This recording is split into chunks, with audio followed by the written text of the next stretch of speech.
আসসালামু আলাইকুম ভাই। এক টুকরো মাটি নিজের বলে হবে না কোনোদিনও, তবুও মিজান ভাই শহরকে করেছে আপন। রঙিন শহরে, আজব শহরে ছাড়পোকার কামড়ে করেছে রাত্রি যাপন। আজ এই মিজান ভাই ভাইরাল। মিজান ভাইয়ের হোটেলে গরিবের ভোগ দেখতে পাচ্ছেন। ঢাকার বাংলাদেশের বিভিন্ন প্রান্ত থেকে লোকজন ছুটাছুটি করে এসে খাওয়ার জন্য। মিজান ভাইয়ের হোটেলে এসে আমার পরানো জুড়াইছে রে।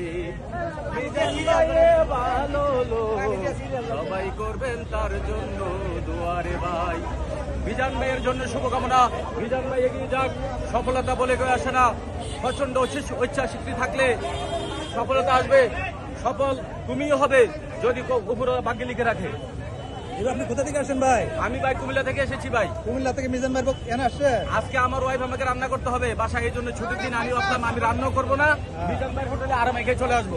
আর ভাবির জন্য নিয়ে যাবেন না খাবার? ভাই পেট চুক্তি খানা খাইছি ভাই। আচ্ছা, মানে আলু 18 পিস, হাই হাই। ওর এত বড় একটা মাংস টুকরা, কত টাকা নিল? কত টাকা নিল? সবজি, তারপরে ডাল, তারপরে লেবু, শসা, মাত্র 100 টাকা ভাই। পেট 100 টাকা ভাই। পেট চুক্তি, আমার পেট একটু বড় ভাই।